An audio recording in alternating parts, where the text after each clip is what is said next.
মাহে রমজান থাকেন তো, আশা করি সকলেই মাহে রমজান থাকবেন। কারণ না, রোজার মাস চলে গেলে আর ফিরে আসবে না। আর কার কখন মৃত্যু হয় এটাও কেউ আমরা জানি না। তবে আমরা সকলেই মুসলমান, চলেন আমরাও রোজা থাকি, আরেকজনকেও রোজা গিয়ে বোঝাই যে রোজা থাকেন, 5 ওয়াক্ত নামাজ পড়েন। কারণ না, এই রোজার পাশাপাশি আল্লাহ ফরজ করে দিছে, এই যে নামাজ পড়তে হবে, ইবাদত করতে হবে, শুধু রোজা থাকলেই হবে না।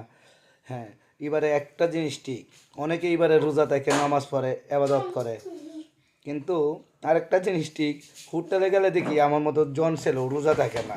কিন্তু এটা কোনো বিষয় না, আমি রোজা থাকি নাকি এইটাই সবচেয়ে বড় মজবুত। ইমানের বড় মজবুত হচ্ছে আমি কি রোজা থাকি নাকি, সেটা হচ্ছে ইমানের বড় মজবুত। আশা করি সকলে এই রোজা ভাঙবেন না, কারণ সকলের এই রোজা থাকতে হবে। কিন্তু কেউ ফুটকির মধ্যে গিয়ে কেউ আঙ্গুল দিয়েন না, এইটাই হচ্ছে ইমানের শক্তি। আপনি আরেকজনের ফুটকির আঙ্গুল দিয়ে রোজাটা ভাঙাবেন, এই পাপ কিন্তু আপনি টেনে নেবেন।